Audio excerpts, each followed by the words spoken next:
Sadgurunath Maharaj Ki Jai, and welcome to Jagadambe Reads the Holy Books of India. ShrimadBhagavatam13. As you may remember, Krishna said he was going to take care of Uttara. Krishna entered the womb of Uttara with the power of his Maya. He was there when the Astra entered her to destroy the unborn child. With his divine form, he fought the Astra and finally subdued it. The child, while in the mother's womb, saw a great glowing form emanating from the Astra.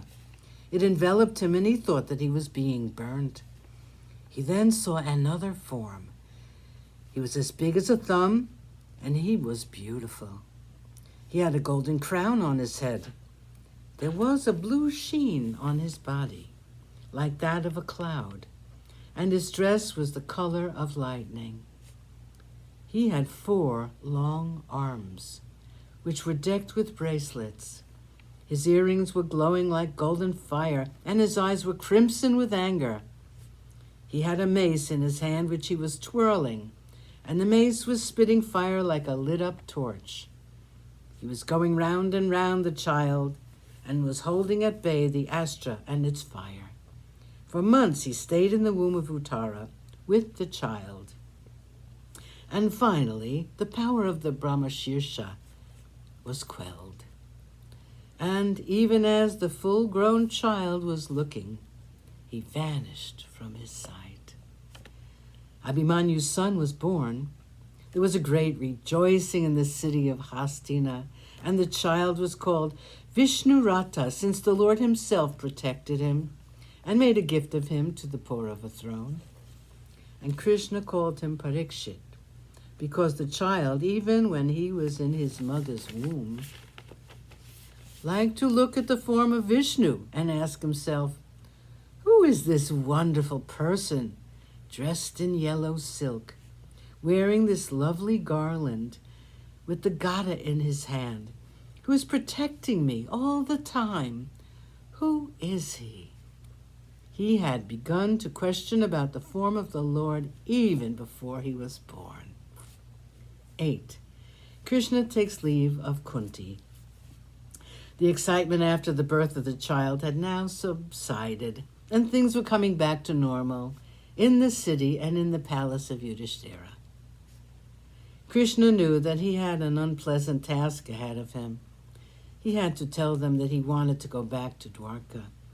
They loved him so much they would not welcome his departure. He loved them too, but he had to go back. He bade farewell to every one of them individually.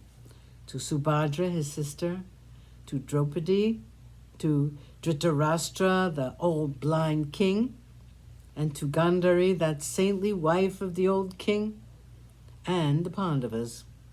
They were loath to let him go, and very unwillingly Yudhishthira let him go. Krishna went to the apartment of Kunti, and falling at her feet, he said, please wish me well, I'm going back to Dwarka. Kunti smiled sadly at him and said, still you're playing the role of Krishna, my brother's son? I am an ignorant woman, Krishna. I have not studied the Vedas, nor have I been taught Brahma Vidya. But I know one truth, and that is you are the Ishvara, the Lord of Lords. I salute you. You are the truth that has always existed, the creator of the universe, the Purusha. You are the power that brings Prakriti into action. You pervade the universe made up of the elements. The impenetrable screen which goes by the name of Maya hides you from us, and we cannot perceive your presence in every living and non-living object. You are the 5 senses, and you are beyond their power, since you are the truth behind them.